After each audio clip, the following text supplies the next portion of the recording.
Le Point Bourse vous est présenté par Bourse Direct.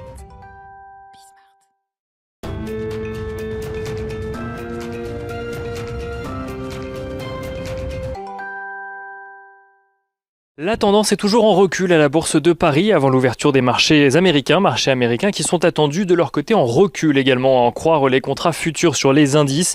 Pour rappel, hier à la clôture, ils clôturaient tous les trois dans le rouge. D'ailleurs, le Dow Jones qui perdait 0,78% à 34 060 points, le S&P 500 qui perdait lui 0,85% à 4 127 points, tandis que le Nasdaq Composite perdait lui 0,56% à 13 303 points.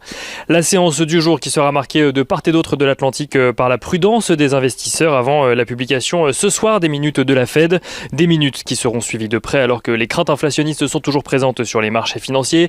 Jérôme Powell a pourtant tenté lors de ses dernières prises de parole de rassurer les investisseurs en expliquant que le sujet d'un éventuel tapering n'avait pas été débattu lors de la dernière réunion de politique monétaire de la Fed. Il n'en reste pas moins que les investisseurs semblent vouloir en avoir le cœur net. L'éternelle question qui anime les marchés financiers en ce moment étant de savoir si l'inflation progresse trop rapidement et de manière trop durable. Est-ce que cela n'obligera pas de facto la Fed à revoir sa politique monétaire et donc à créer un environnement qui serait moins favorable pour les marchés financiers? On note d'ailleurs que dans ce contexte, le rendement obligataire à 10 ans aux États-Unis reste à un niveau élevé depuis quelques jours, à savoir aux alentours des 1,65% depuis ce matin.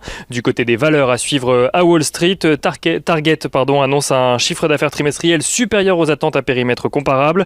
Target qui anticipe une croissance de ses ventes sur les 2 prochains trimestres, allant ainsi à l'encontre des prévisions des analystes.